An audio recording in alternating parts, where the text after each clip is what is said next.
رب کائنات نے ارشاد فرمایا قل لا اسألکم علیہ اجرا الا المودۃ فی القربى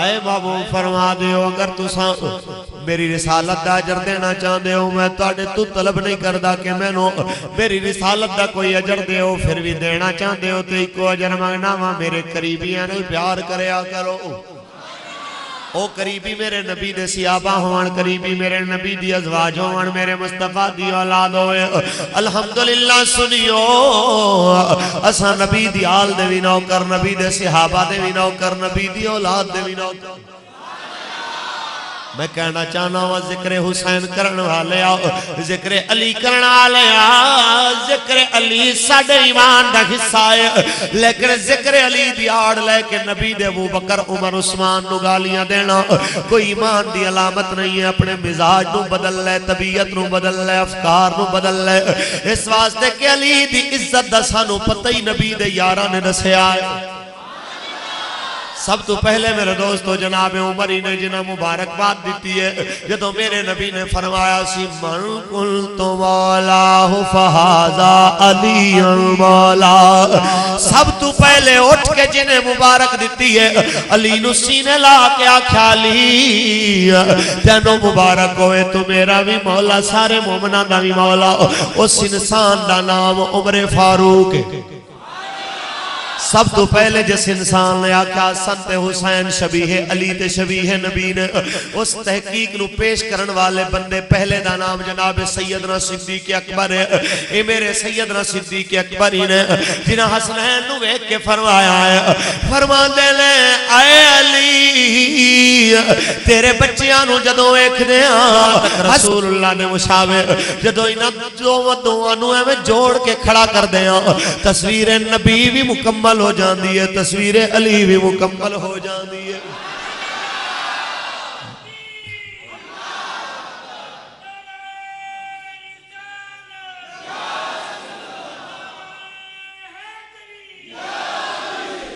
میرے سرکار مدینہ نے والا اور کون علی صحابہ کہندے نے ساڑھے ایمان دا معیار علی اٹھا کے دیکھو ترمذی حضرت ابو سعید خدری تو روایت آپ فرماندے نے حضور دے زمانے وچ مومن تے منافق دی پہچان ہی ذکر علی جدو ڈاؤٹ ہونا کہ شک ہونا کہ مومن کے منافق کے سامنے علی دا ذکر کرنا متھے تے وٹا جانے اگر تے پتہ لگ جانا اپنا کوئی چہرہ کھل جانا تے پتہ لگ جانا ساڑھا ہے میرے دوستو کیوں نبی دے صحابہ پیار کر دینے کہ میرے نبی نے فرمایا انا مدینۃ العلم و علی بابھا لوگوں میں علم دا شہراں علیوں دا دروازہ ہے جنہوں علم چاہیدہ ہے دروازے والوں آئے جنہوں علم چاہیدہ ہے دروازے والے پاسوں آئے علم کتنا آلہ آئے میں نے گل یاد آئی میرے مصطفیٰ صحابہ وچ بیٹھے تے ایسے سونے پہ لگ دینے کہ جیسے چاند سارے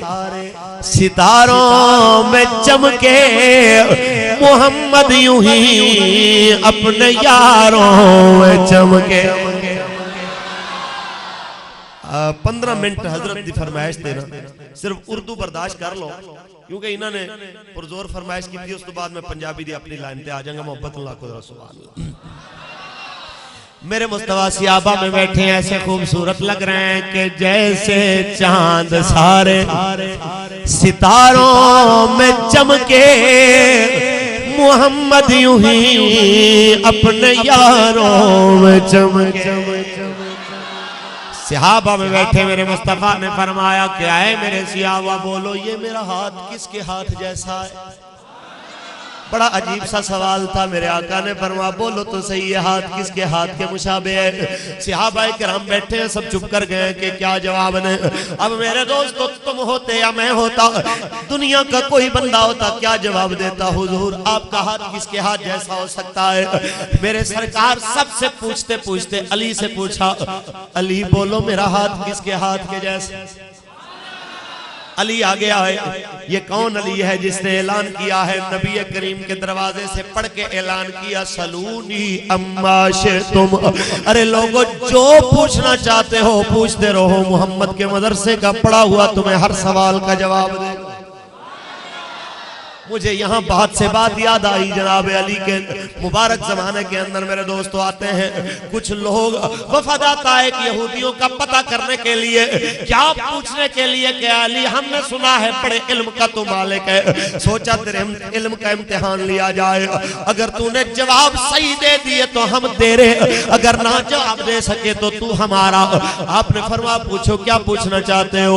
میں اس استاد کا پڑھا ہوا ہوں جس کے بارے میں اللہ نے فرمایا سَنُقْرِئُكَ فَلَا تَنْسَى. اے حبیب تجھے ایسا پڑھاؤں گا تو کبھی نہیں بھولے گا. نہ بھولنے والے استاد سے پڑھا ہوا ہوں، پوچھو تو صحیح. پوچھنے والے نے پوچھا ہے علی بولو وہ ایک کیا ہے جس کے جیسا دوسرا کوئی نہیں، دو کیا ہے جن کے ساتھ تیسرا کوئی نہیں، تین کیا جن کے ساتھ چوتھا کوئی نہیں، چار کیا جن کے ساتھ پانچواں کوئی نہیں، پانچ کون جن کے ساتھ چھٹا کوئی نہیں، چھ کون جن کے ساتھ ساتواں کوئی نہیں، سات کون جن کے ساتھ آٹھواں کوئی نہیں، آٹھ کون جن کے ساتھ نوواں کوئی نہیں، نو کون جن کے ساتھ دسواں کوئی نہیں، دس کون جو کامل ہیں، 11 تارے کون سے جب چمکے تو 12واں تارہ کوئی نہیں، وہ 12 کون ہیں جن کے ساتھ 13واں کوئی نہیں، اور وہ کون سے دو دشمن ہیں جن کی دوستی کبھی نہیں ہو سکتی، وہ کون سا مرد ہے جو ماں باپ کے بغیر آیا، وہ کون سی عورت ہے جو ماں باپ کے بغیر آئی، وہ کون سا مرد ہے جو بغیر باپ کے ماں کے پیٹ سے آیا، کون سے جانور ہیں جو انڈے دینے والے، کون سے جانور ہیں جو بچے دینے والے. سوال کرنے والا سوال کرتا ہے، پورا وفد ہے جواب دینے کے لیے. میرے مولا کائنات کے چہرے پہ مسکراہٹ پہلے آئی. جب مسکرائے آپ کہنے لگے کچھ اور بھی پوچھنا ہے تو پوچھ لو. کہنے لگے اتنے سوال کسی سے کریں اس کو تو گنتی سوالوں کی بھول جاتی ہے، آپ کہتے ہو کہ کوئی اور سوال کرو. فرمایا میں نے تمہیں بولا تھا پہلے میں اس استاد کا پڑھا ہوا ہوں جو کبھی بھولنے والا، اس استاد کا پڑھا ہوا کبھی بھولنے والا نہیں ہے. سنو وہ ایک جس کے جیسا دوسرا کوئی نہیں، وہ میرا اللہ ہے. لیسا کمثلہ شیء، اس کے جیسا دوسرا ہے ہی کوئی نہیں. وہ دو جن کے ساتھ تیسرا کوئی نہیں، وہ دن اور رات ہیں جن میں اللہ نے دنیا کا نظام چلایا ہوا ہے. وہ تین جن کے ساتھ چوتھا کوئی نہیں. وہ لوح قلم اور کرسی ہیں جنہیں اللہ نے سب سے پہلے اپنے محبوب کے نور میں سے بنایا ہے. وہ چار جن کے برابری کی پانچویں کوئی نہیں. وہ چار آسمانی کتابیں تورات، زبور، انجیل اور قرآن ہے جن کے برابری کی دنیا میں کوئی کتاب نہیں ہے. وہ پانچ جن کے ساتھ چھٹا کوئی نہیں. وہ پانچ نمازیں ہیں جو اللہ نے اپنے حبیب کی امت پہ فرض فرما دی. وہ 6 جن کے ساتھ ساتواں کوئی نہیں. وہ 6 دن ہیں جن میں اللہ نے ساتوں زمینوں آسمانوں کو بنایا. وہ 7 جن کے ساتھ 8واں کوئی نہیں. خلق 7 سماوات طباقا، وہ 7 آسمان ہیں جو میرے اللہ نے بنائے.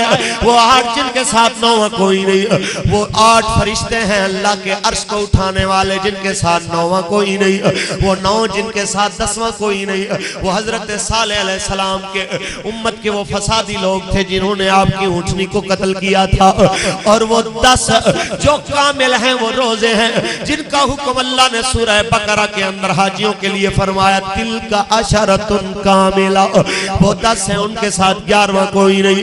وہ 11 تارے جو چمکے ہیں ان کے ساتھ 12واں کوئی نہیں. وہ 11 تارے وہ ہیں جو یوسف کے بھائیوں نے خواب میں نظر آئے. آپ نے فرمایا پیارے بابا جان میں نے دیکھا انی رأیت احد عشر کوکبا. ابو میں نے دیکھا 11 تارے تھے، ایک سورج تھا، ایک چاند تھا، مجھے سجدہ کر رہا تھا. وہ تارے 11 تھے، 12واں تارہ نہیں تھا. تو وہ 12 جن کے ساتھ 13واں کوئی نہیں. وہ سال کے 12 مہینے ہیں جو اللہ نے اپنے محبوب کی امت کے لیے دنوں اور مہینوں کا حساب رکھنے کے لیے بنائے ہیں. وہ 12 ہیں ان کے ساتھ 13واں کوئی نہیں. وہ 2 دشمن جن کی دوستی کبھی نہیں ہو سکتی، وہ زندگی اور موت ہیں جو آپس میں ہمیشہ جھگڑا کر کے رہتے ہیں، کبھی ان کی صلح نہیں ہو سکتی. اور وہ مرد جو ماں باپ کے بغیر پیدا ہوا وہ حضرت آدم علیہ السلام ہے، وہ عورت جو ماں باپ کے بغیر ہوئی وہ حضرت بی بی حوا ہے، وہ مرد جو بغیر باپ کے ماں کے پیٹ سے آیا اس مرد کا نام حضرت عیسیٰ علیہ السلام ہے۔ ارے کیا تمہیں گنتیاں کر کے بتاتا رہوں کون سا جانور انڈے دے گا کون سا بچے دے گا؟ جاؤ حساب لگاتے رہنا، جس کے کان باہر ہوں گے بچے دے گا، جس کے کان اندر ہوں گے انڈے دے گا۔ انگریزوں نے ریسرچ کر کر کے اپنے آپ کو کھپا دیا، کئی کافر مسلمان ہو گئے، کہنے لگے ہم تو سوچ سوچ کے پریشان ہو گئے ہیں۔ ایک چھوٹا سا چمگادڑ ہے کان باہر ہے بچے دیتا ہے، اتنا بڑا شتر مرغ ہے کان اندر ہے انڈے دیتا ہے۔ جو جانور چھوٹا بھی ہو کان باہر ہے تو بچے دیتا ہے، کان اندر ہو جانور بڑا بھی ہو۔ سمندر کی وہ مچھلیاں جو کئی ٹنوں زیادہ ان کا وزن ہے، اگر کان اندر ہے تو دنیا دیکھتی ہے کہ وہ انڈے ہی دیتی ہیں۔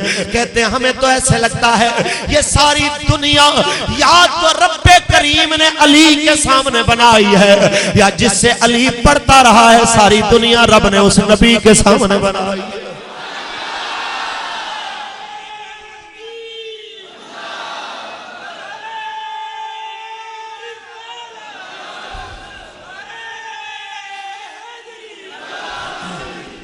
اس لیے تو ہم سنی کہتے ہیں علی علی علی علی پکار دے رو، مل کے پڑھیے علی علی علی علی پکار دے رو، دلاں تو بغض والا زنگ اتار دے رو، علی علی علی وہ بندہ بولے گا جو مولا کو ماننے والا ہے۔ الحمدللہ ہم سب ماننے والے ہیں کیونکہ میرے نبی نے جو فرمایا من کنت مولاہ فہذا علی مولا، جس جس کا میں مولا اس کا علی مولا۔ اب علی کو مولا ماننے والا مل کے پڑھے گا کہ علی علی علی علی پکار دے، دلاں تو بغض والا زنگ اتار دے رو، علی علی علی علی پکار، دلاں تو بغض والا زنگ اتار۔ میرے سرکار مدینہ کے علماء، میرے سرکار مدینہ نے پوچھا کیا علی یہ ہاتھ کس کے ہاتھ جیسا؟ میرے دوستوں پوچھا علی کس کے ہاتھ جیسا میرا ہاتھ؟ حضرت علی آگے آئے جس کے علم کی دھاک کو دیکھ کے یہودی کلمہ پڑھ لیتے ہیں، جس کے علم کی پاور کو دیکھ کے کافر اس کے غلام بن جاتے ہیں۔ آج علی میرے نبی کے سامنے دوزانوں بیٹھ کے حضور کے ہاتھ کو پکڑتے ہیں، کہتے ہیں حضور ایک بار پھر بولیے آپ نے کیا کہا ہے؟ حضور نے فرمایا یہ ہاتھ کس کے ہاتھ جیسا؟ حضرت علی نے ایسے دونوں ہاتھ حضور کے پکڑے، پہلے اس ہاتھ کو بوسا دیا پھر اس ہاتھ کو بوسا دیا، ایسے حضور کے دونوں ہاتھ کو چون کے کہا حضور آپ کا ایک ہاتھ آپ کے دوسرے ہاتھ جیسا۔ حضور دنیا میں آپ کا ہاتھ ہی آپ کے جیسا ہو سکتا ہے، دنیا میں اور کون سا ہے جس کا ہاتھ آپ کے جیسا ہو؟ میرے سرکار کے چہرے پہ مسکراہٹ آ گئی ہے، دنیا مان گئی ہے۔ میرے نبی نے ایسے نہیں کہا انا مدینۃ العلم وعلی الباب، کہ میں علم کا شہر ہوں علی اس کا دروازہ ہے۔ میرے سرکار کے علماء، مگر میں اتنا بتاتا جاؤں کتنی عزت ہے صحابہ کی نظر میں علی کی۔ یہ کوئی پوچھے جناب عمر فاروق سے، جب آپ مال غنیمت کو بانٹ رہے ہیں، مال غنیمت کو بانٹتے ہوئے جناب عمر فاروق نے جناب حسنین کریمین کو 2 حصے دیے، باقی سب کو ایک ایک حصہ ملا۔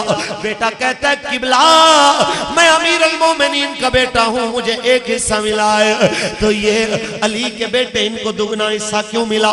ہمیں ان کے برابر حصہ ملنا چاہیے۔ عمر کے چہرے پہ جلال آتا ہے، غصے میں آ کے فرماتے ہیں ارے اس کی برابری کی باتیں کرتے ہو، حلق ابن کا ابیہما وجدن کا جدہما وامن کا امہما، ایمان سے بولو کیا تمہارا نانا اس کے نانے کے جیسا ہے؟ کیا تمہاری ماں اس کے ماں کی جیسی ہے؟ او بولو کیا تمہارا باپ اس کے باپ کے جیسا ہے؟ نہ تمہاری ماں اس کے ماں کی جیسی، نہ تمہارا نانا اس کے نانے کے جیسا، نہ تمہارا دادا اس کے دادے کے جیسا، پھر برابری کی باتیں کہاں سے کرتے ہو؟ یہ عقیدہ اصل میں عمر فاروق کا ہے، جسے ترجمہ میرے اعلیٰ حضرت نے بنا کے ہمارے سامنے پیش کیا کہ تیری نسل پاک میں ہے بچہ بچا نور کا تیری نسل پاک میں ہے، بچا بچا تو ہے عین نور تیرا سب گھرانہ۔ میرے سرکار مدینہ کے غلاموں، ویسے تو حضور کا سارا گھرانہ بڑی شانوں والا، عظمتوں والا، مگر میں آج اس کی بات کرنے لگا ہوں جو جناب علی کے گھر پیدا ہوئے۔ میرے آقا ہے تو فرمایا علی بولو نام کیا رکھا ہے؟ کہنے لگے قبلہ میں نے نام حرب سوچا ہے، اصل نام تو آپ نے رکھنا ہے۔ آقا کہتے ہیں اس کا نام میں نے شبیر رکھنا ہے۔ ہارون علیہ السلام کے دوسرے بیٹے کا نام شبیر تھا، نام شبیر رکھنا ہے، جس کا عربی میں ترجمہ حسین ہوتا ہے۔ نام رکھا، حضور نے ایک کان میں اذان پڑھی، دوسرے میں تکبیر کہی۔ واہ حسین آپ کے مقدروں پہ قربان۔ میرے آقا نے زبان کی گھٹی بھی عطا فرمائی ہے۔ میرے دوستو اتنا پیار کرتے ہیں میرے آقا، اتنا پیار کرتے ہیں، کبھی فرماتے ہیں حسین منی وانا من الحسین، ارے حسین مجھ سے ہے میں حسین میں سے ہوں۔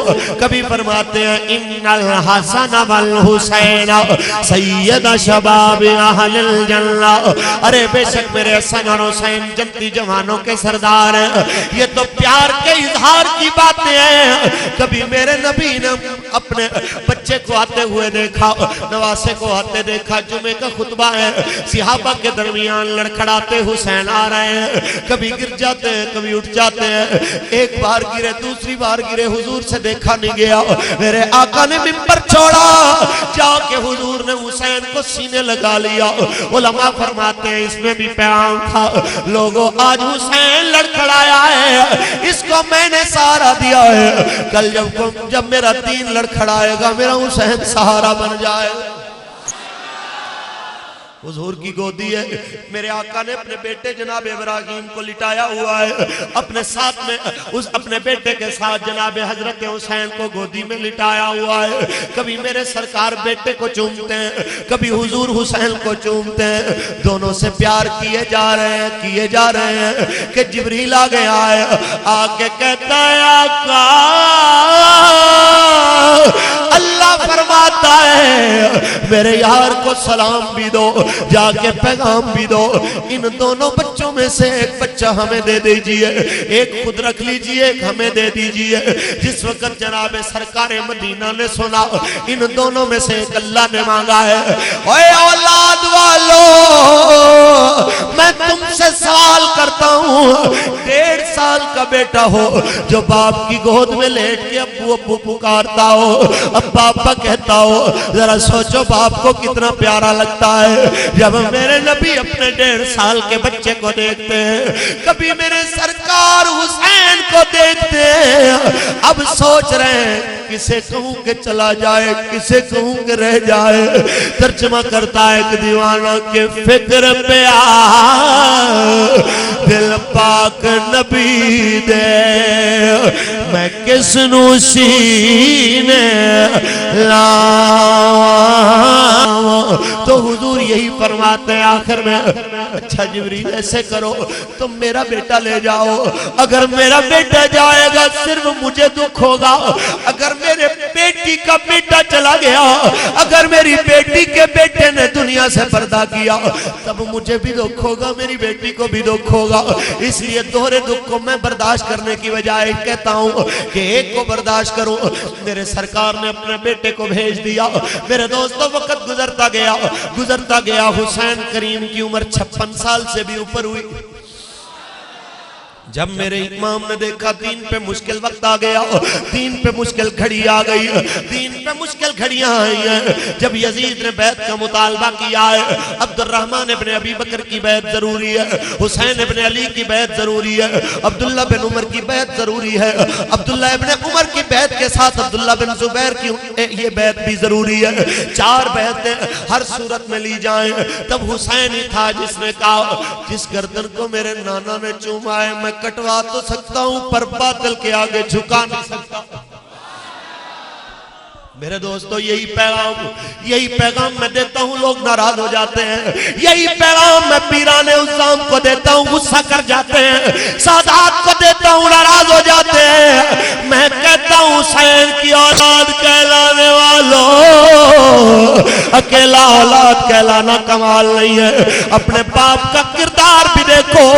اور تمہارے بابا حسین نے اکیلے اور نہتے ہونے کے باوجود بھی ظلم کی طاقت کو للکارا ہے. ایک حسین نے ظلم کے خلاف آواز اٹھائی ہے، اپنے نانا کے فرمان پہ عمل کیا ہے کہ افضل الجہاد کلمۃ الحق عند سلطان جابر، کہ سب سے بڑا جہاد یہ ہے کہ ظالم بادشاہ کے سامنے بھی حق کلمہ کہہ دیا جائے. اگر آج ایسا ہوتا، میرے ملک کی پارلیمنٹ پیروں سے بھری ہوئی ہے، میرے ملک کی پارلیمنٹ سیدوں سے بھری ہوئی ہے. میرے دوستو ذرا غور کرو، ملک کے اندر پیروں سے بھری پارلیمنٹ ہو، مشائخ سے بھری میرے دوستو پیران عظام کی، وہ پارلیمنٹ کے اندر نہ کشمیر کے بارے آواز اٹھائی جائے، فلسطین میں مسلمان زندہ جلا دیے جائیں، میرے دوستو برما میں مسلمان کے سامنے زندہ جلائے جائیں. ایک 6 ماہ کا بچہ آنکھوں کے سامنے باپ سے چھین کے اس کے اوپر کافر کھڑا ہو جائے، اس کی گردن پہ پاؤں رکھ کے، اور وہ نہتا باپ اپنے بیٹے کو آنکھوں کے سامنے دم توڑتا ہوا دیکھے. میرے دوستو میرے ملک کی پارلیمنٹ میں کوئی آواز نہیں اٹھائی جائے، میرے ملک کے سید چپ کر کے بیٹھ جائے. اس ملک کے ہزاروں آستانے اپنے مریدوں کو لنگر اور نیاز کے نام پہ، عرصوں کے نام پہ اور چندہ مانگنا تو جانتے ہیں، ارے حسین کی طرح جان دینا کیوں نہیں جانتے؟ حسین کی طرح حق کی آواز اٹھانا کیوں نہیں جانتے؟ خدا کا واسطہ ہے، اگر عزت چاہتے ہو آ جاؤ. میری بات پہ غصہ ہونے سے پہلے ایک بار ذرا سوچو تو صحیح، جب قیامت کا دن ہوگا، جب قیامت کا دن ہوگا تب میرے آقا بھی کھڑے ہوں گے، آقا حسین بھی کھڑے ہوں گے.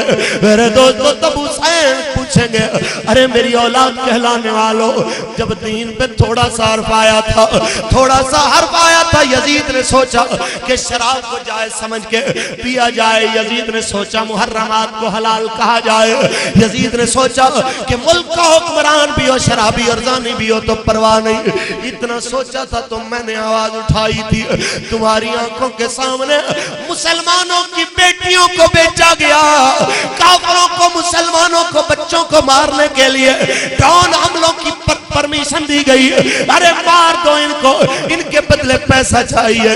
ذرا غور کرو، جب حسین نے پوچھا، آنکھوں کے سامنے میرے نانا کی امت مرتی رہی، آنکھوں کے سامنے نانا کی امت کے بچے مرتے رہے، تب تم نے زبان کیوں نہیں کھولی؟ کبھی سوچا ہے تب کیا جواب دو گے؟ آؤ آج سنو، 10 محرم کے دن تجدید عہد کرو، اپنے آپ کو اس بات پہ آمادہ کرو، جب تک زندہ رہو گے حق کی آواز اٹھاتے رہو.